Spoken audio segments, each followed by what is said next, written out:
দেশবাসী, আসসালামু আলাইকুম রহমতুল্লাহ। আন্তর্জাতিক বিষয় একটু আলোচনা।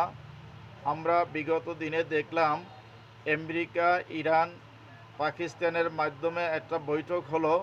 সে বৈঠকে তাদের যেই সিদ্ধান্ত ছিল সেই সিদ্ধান্তে একমত হইতে পারে নাই। ডোনাল্ড ট্রাম্প চাইছিল যে আসলে সমস্ত ক্ষমতার মালিক যেহেতু আমি, সারা পৃথিবী যদি আমার ক্ষমতা আমার হাতে থাকে সেটাই ভালো হয়।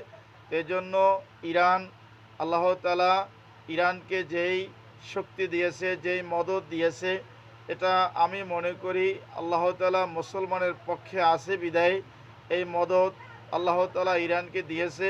তো যাই হোক, ডোনাল্ড ট্রাম্প চাইছিল যে আসলে ইরানের সাথে যদি যুদ্ধ করি তাহলে ধ্বংস অনিবার্য।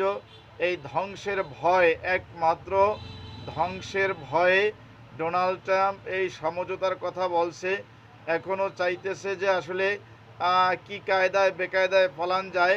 আসলে ইরান বুঝতে পারছে যেহেতু ডোনাল্ড ট্রাম্প ইহুদি, ওর যেহেতু ঈমান নাই, ও সকালে এক কথা বলবে, বিকালে আর এক কথা বলবে।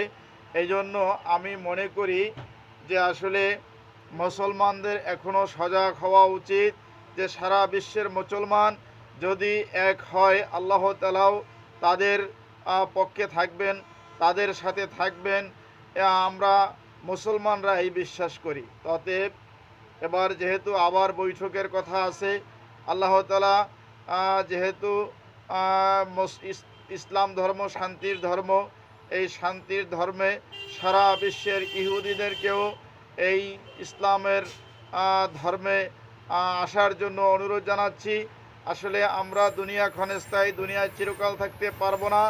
অতএব আমরা চাই শান্তি, আমরা চাই না হানাহানি, মারামারি, কাটাকাটি, এটা আমরা চাই না। ইহুদি রাষ্ট্র যারা আছে সকলকেই আহ্বান করব, এই যেহেতু ইরান এবং আমেরিকার সাথে যেই যুদ্ধ, এই যুদ্ধ ইরান দেখাই দিয়েছে যে আসলেই মুসলমানের পক্ষে আল্লাহ আছে।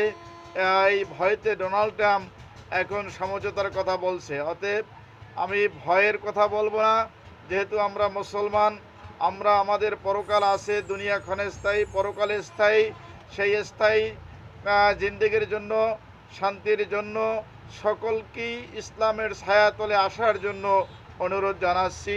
আল্লাহ তাআলা যেন এই পাকিস্তানে আবার, যেহেতু আমেরিকা ইরানের সমঝোতার কথা আছে, এই বৈঠকেই যেন আল্লাহ তাআলা সকলকেই দিনের বুঝ দান করেন এবং শান্তির ইসলামের ছায়াতলে আসার সকলকেই আল্লাহ তাআলা সুযোগ দান করেন। এই কথা বলেই শেষ করছি। ওমা আলাইনা ইল্লাল বালাগ। আসসালামু আলাইকুম ওয়া রাহমাতুল্লাহ।